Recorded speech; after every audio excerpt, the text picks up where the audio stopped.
now all of a sudden it doesn't work, and you have students sitting there after school, and they are very patient, and I'm sweating. I'm their teacher. Engagers, welcome back to the Professor Game Podcast, where, as you know, we interview successful practitioners of games, gamification, and game thinking to bring us the best of their experiences to get ideas, insights, and inspiration that help us in the process of improving retention, engagement, motivation, and all of these things together. As you know, I am also Rob. I'm a consultant coach and the founder of the Professor Game Podcast and business.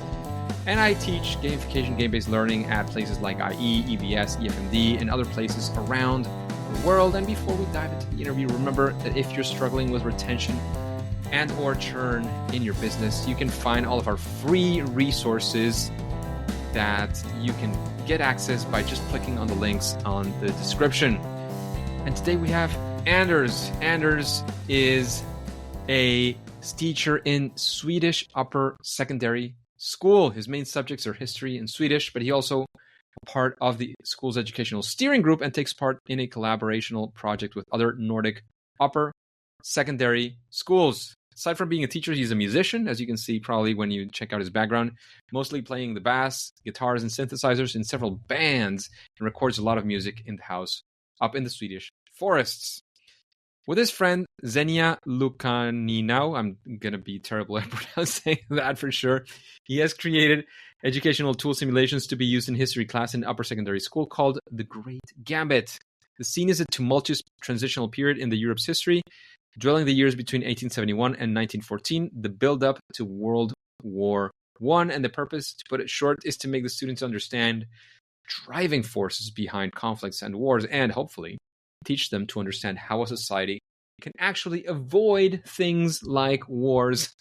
Let's see how we can continue to build up on that. So, Anders, are we missing something from that intro? No, you took it. It's all in there. Thanks. Anders, are you prepared to engage? Oh, yeah, I am. Sure am. Yeah. Let's do this. So, Yes. Anders, can you run us through what a normal day or week or month looks like? We want to sort of shadow you and see what it looks like to be in your shoes. Yeah, sure. I'm going up in the morning, of course, like around 7, and I go to work. I live close to my working place, which is the school in Gothenburg, and I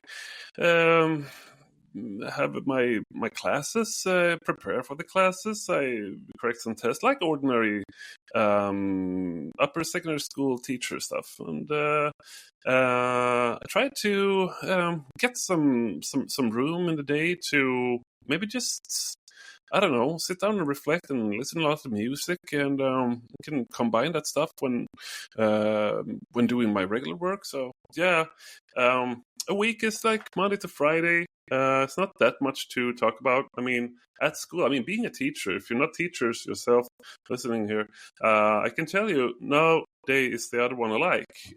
It's always something new, and yeah, sometimes it's positive, sometimes it's stressful, but you never get bored of it. It's real fun, and I have a lot of interesting students who are very creative, so that makes me going, through the week. Sounds brilliant. It sounds fantastic. So, Anders, how about we dive into our first question, and it has to do with fail or first attempt at learning. So we want to be there in a moment when this happened with you, especially if you're using, as we mentioned before, a simulation, game-based learning, gamification, and whatnot. We want to be there with you. We want to feel that pain that you felt at the right time, and especially take away some of those lessons by feeling that pain deeply inside. Yeah. No, yeah. In the setup of the game, when we started trying it out, it was kind of stressful. We didn't know anyone who tried this before, and some problems occurred during the gameplay. Like when you're all of a sudden nothing works. I guess everyone listening has been in that situation sometime. Like, okay, this has been working very good when we tried it out, just me and my colleague Zenia, and now all of a sudden it doesn't work, and you have this students sitting there after school. It's an after-school activity when we try it out, and they are taking their time, and they are very patient, and I'm sweating. Like, I'm their teacher. I'm supposed to be this, authority in the classroom. Superior being, right? Yeah, trying to keep face, and yeah. So that was kind of stressful, but that made us realize a lot of stuff about how to develop the game, make it better, make it run smoothly, and but that was really, really stressful. Also, we made this with my colleagues at one point. It was kind of the same. They had these questions when you, as a teacher, I mean, you get questions all the time, but maybe not that kind of critical questions that we got from my colleagues. So you really had to have answers ready, and that was kind of Well, so when technology doesn't really work, and also when these unexpected questions occur, that was kind of stressful. Especially the one where technology didn't work. And of course, I know you've run this after that. Are there any lessons for, like, if this were to happen again, you're creating a new sim and you know these things might happen. So they've happened to you in the past. Any tips, any advice for your future self? Thanks. Any tips? Yeah. I mean, I have a tip actually, and that was really a tip from Jenny. Actually, it was like, don't try to cramp in so much when you're presenting the game, the rules, whatever. They'll figure it out. They're intelligent. They are working with. I'm working at the game developers upper secondary school, so that's like one of their subjects is game development. I'm a Swedish history teacher. I don't know that much about games. But he does, Zhenya does, my colleague, and he told me, don't try to cramp in so much. Just let it flow, and they will understand. So that was a really good lesson. Yeah. There's a concept. I also teach operations, besides from gamification and all this stuff. There's a concept coming from the Japanese called pokayoke. Okay. It's essentially to build systems in a way in which they are foolproof. So even if you are an absolute moron, you don't know how to do things, you cannot get it wrong. And I share a bunch of examples with my students, but one of the main ones, which is it's very telling, and they probably were not alive at this point when this happened. When you went to the ATM, that you put in your credit card, your card, and then you put your stuff, you ask for money. And then you get the money, and then you get the credit card. Which comes first? Does it give you a card first or the money first? What do you think, Anders? Oh yeah, it's been a while. I think you get your card first, right? Yes, you do. Yes. Yeah. This used to be the other way around. And the thing is, when you're going to the cash machine, you're thinking about the cash. So what tended to happen a lot more than banks were happy to admit was that a lot of people were leaving their cards in the ATM. Oh, yeah. So since you're focused on getting the money and you're saying, give me the money, give me the money, give me the money, I'm not going to give you the money until you take your card. So you take your card and then you get the money. Oh, so of course. It's designed so that even though we are dumb in many ways because our brains are focused on whatever they want to focus at the time, the system does not allow us to be dumb on that occasion. So I don't know if yes, we are smart and we have smart students and everybody's smart around us, and I agree with all these things. Don't get me wrong. But design the system so that even if they're dumb, even if they don't read what you expect them to read, somehow they'll still manage to get it. It's one of the things that it immediately came into my mind when you were saying all of that. Anders, let's actually flip that. How about talking about the success, whether it's with that simulation or anything else you've used along these lines? I'd like to hear from that, and of course, what went well, what lessons you got from that. No, I mean, we fixed our Zhenya mostly. I mean, he's the programming part of the game. I'm more the history input. So the teacher in all this. But those issues were fixed. And what I experienced from the classroom with it, some of the students, I knew them since before. So they took other roles than they usually do in the classroom. Like one or two students took a more active role in leading the group and coming up with suggestions on what to choose, what to do. I mean, this is a role game in a way, and they really went into a role. So that was something I really take with me as it's a big step forward, because one of the goals is to make the students more of a participant than just receiver of knowledge or whatever. So being active in the classroom. So yeah.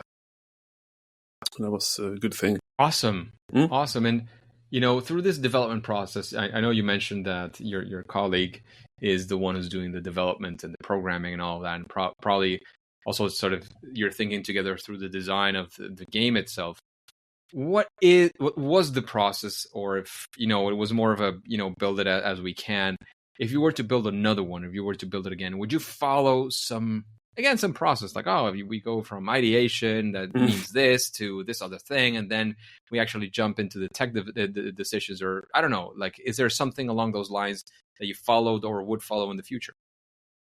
I think you could consider this game some kind of a template for how to develop similar games. I think we met it the other day and talked about this, and I think like we have some kind of a framework now which you can use, and we have an idea that works.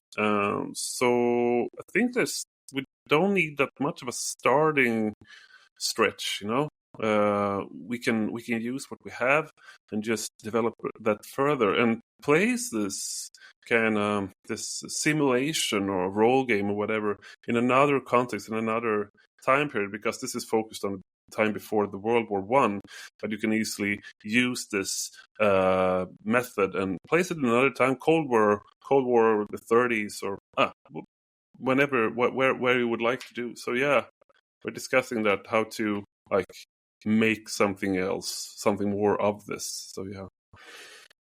Gotcha. You were saying, about the script. I was thinking, like, another professor, let's say, comes up to you and says, "Oh, yes, I saw what you did," and whether it's another history professor potentially, or language professor, I don't know, like somebody who's thinking about doing something like this, maybe for a similar audience, upper secondary, high school, as you were mentioning before.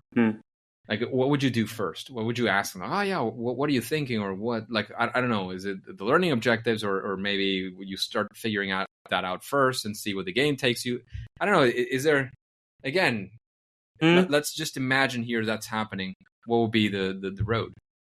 Yeah, I mean, the learning objectives, of course. I think those are the main thing you have to have in mind. What do you want the children to? What do you want the students to learn from this? So that's the starting point. Then after that, you can start thinking about how to develop the game. That was what we did. We started with this. This period is very important. It's crucial to kids know about this. So yeah, starting with the learning objectives, I think, is the right way to go. Actually, makes sense. And I think so. With the experience you've had in this development, creating this game, would you say that there is some sort of best practice? That thing that you say, well, we ran into these issues, and maybe we had done this thing, it would have gone better, or we actually did this thing and we realized how impactful it was for a project to make it better.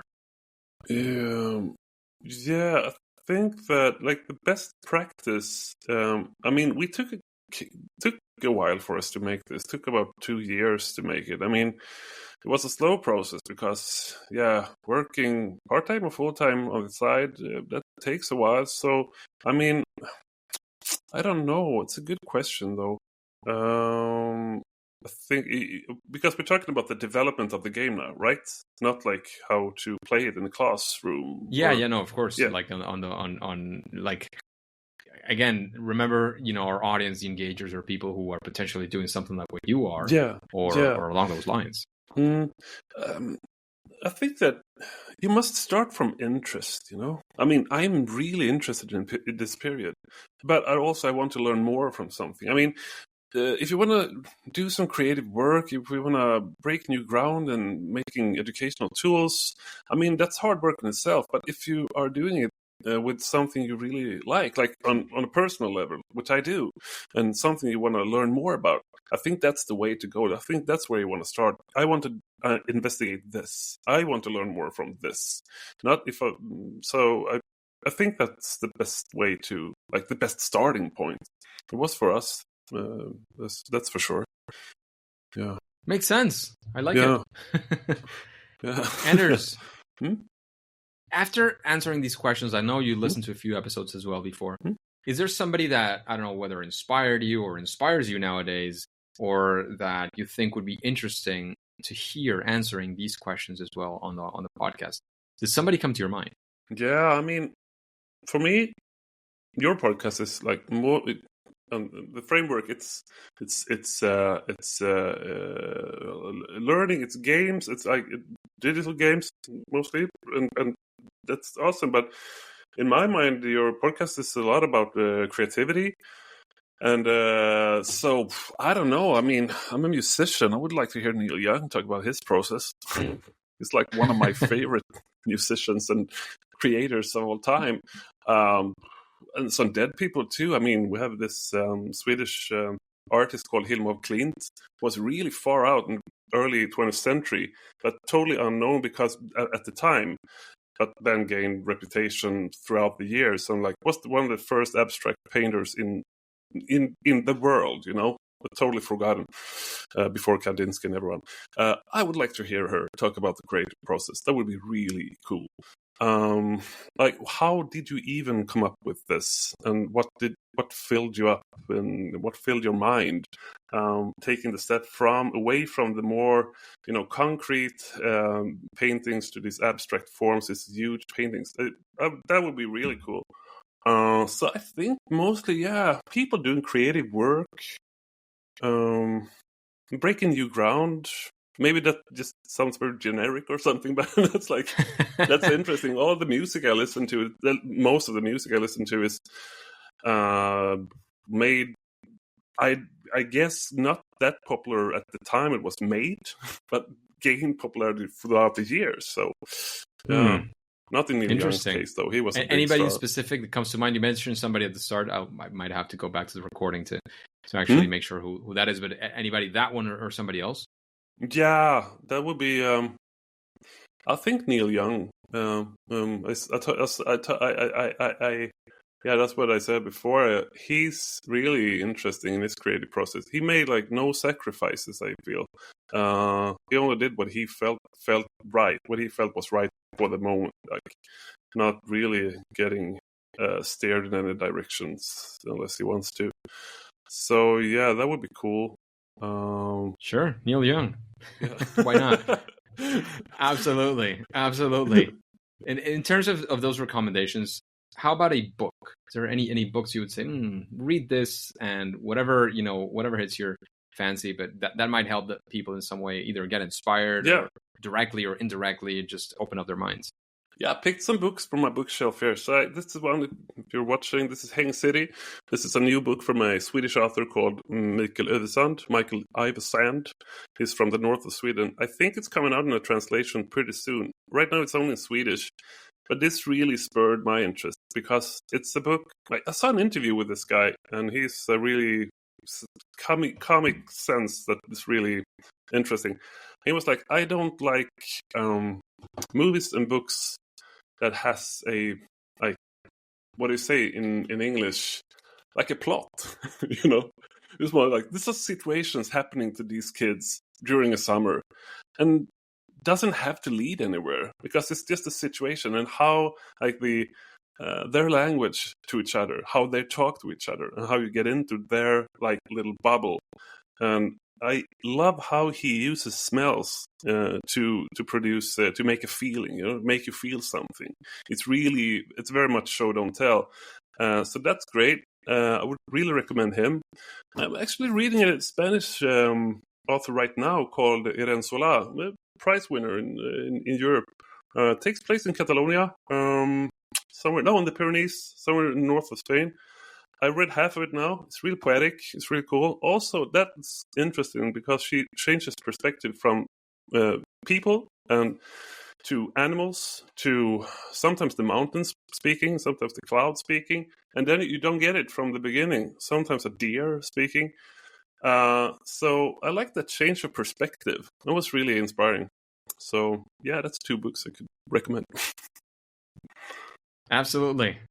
Interesting stuff for sure. And I know this question sometimes hits some spark, but what would you say is your superpower?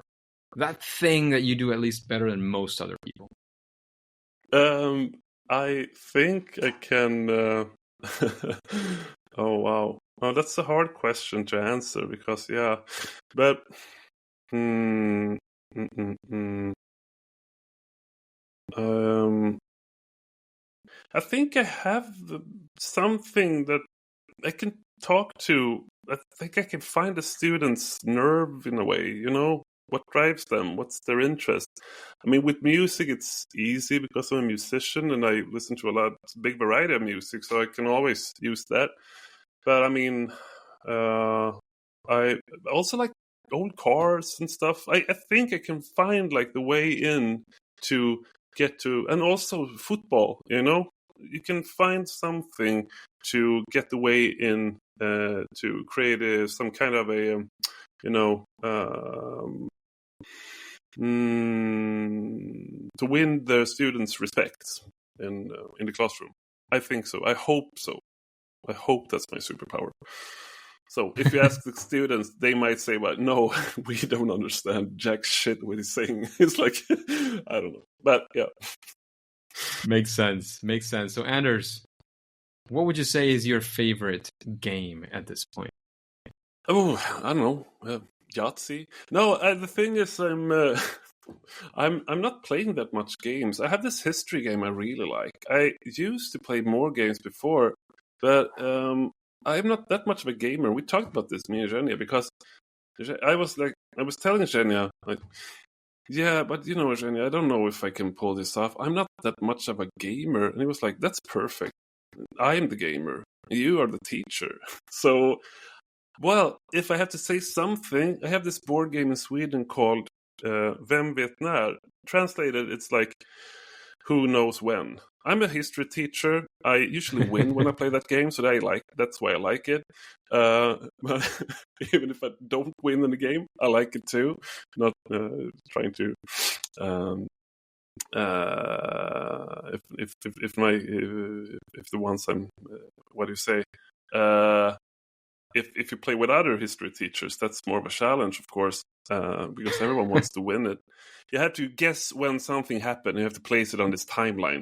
It's really fast, and it's you play for like 10 minutes, 15, depends, and then it's a new session. So yeah, that's my favorite game. Who Interesting, knows when? and it is well, it's well grounded on where you're standing. It's not like just a random game for you. It has to do with your background and fits perfectly into who you are. Does that make sense? Is that fair? So Anders, we're arriving to the end of the interview. I don't know if you have any place to take us to, the webpage perhaps of your game. Oh yeah. What your work is being done, where we can find out more about you perhaps, or social media. I don't know. Where do you want to send us to? And of course, if you have any final piece of advice right now is a good time. Yeah, I have we have a webpage, thegreatgambit.com. I think if you're interested, you can go in there. You can get it all from there. And, well, I think that kind of explains it all. Now, we didn't talk that much about the game, though. But, I mean, if you go into that page, you'll see what it's all about. It's a history game. Its goal is to... I mean, the goal for the game is for to prevent the First World War I from breaking out. That's like the goal of the game, and hopefully it will teach the students how to avoid making conflicts escalate into people killing each other. So yeah, is there perhaps anything you want to tell us about the game at this point? Yeah, we are trying to develop it a bit more, make it more of a like covering a whole course, 4, 5, 6 lessons or something. Make a course of it where the reflection parts, after each game session you have a reflection part, and trying to make that more trying to make it standardized, maybe is the word, I'm not sure. Making it work easier to use for teachers. Yeah. Amazing. Thank you very much for that. Thank you for sharing all your knowledge, your experience on creating this game, the stuff that you have done, your recommendations, your ups, your downs. However, Anders and engagers, as you know, at least for now and for today, it is time to say that it's game over. Hey Engagers, and thank you for listening to the Professor Game podcast. And since you're interested in this world of creating motivation, engagement, loyalty using game-inspired solutions, how about you join us on our free online community at Professor Game on School. You can find the link right below in the description, but the main thing is to click there, join us. It's a platform called School. It's for free, and you'll find plenty of resources there. We'll be up to date with everything that we're doing, any opportunities that we might have for you. And of course, before you go on to your next mission, before you click continue, please remember to subscribe using your favorite podcast app and listen to the next episode of Professor Game. See you there.